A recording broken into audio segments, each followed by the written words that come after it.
So ito na naman kabayan, Kia 40 tayo kabayan, 2023 model pala yung model na yan. So ayan, bumper, palitan natin yung bumper na yung kabayan kasi basag yan si kabayan, ayan, diba, basag yan, so kaya lang, pero hindi lang yan ang bagong bumper, bago pati yung lower kabayan, pati yung may itim sa baba, bago din yan. So 4 na piraso yung spare part yan na bago.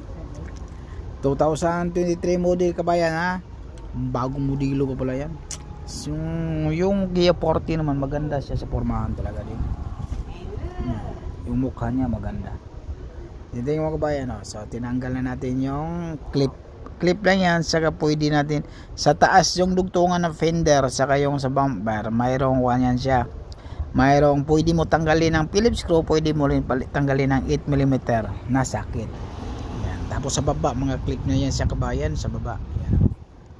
Gapang-gapang lang tayo, pero pwede naman iangat natin yung sakit na yan, pero ako kasi mas gusto ko mong gagapang kabayan para medyo ma-exercise naman, medyo bababa ka tapos tatayo naman, higa, mas maganda yung ganon.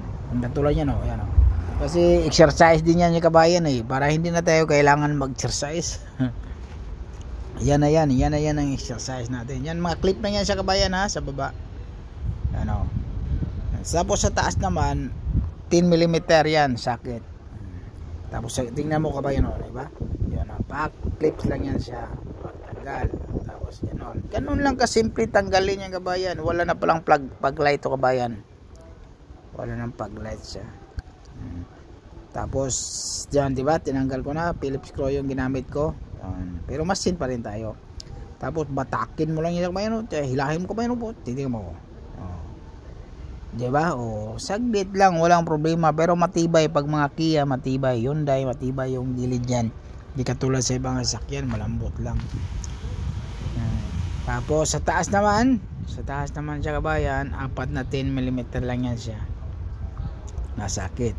So saglit lang din kasi masin naman yung gamit natin pag mano-mano.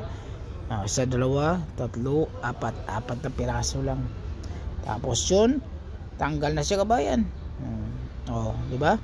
Ganun lang kasimple tanggalin, saglit lang kabayan,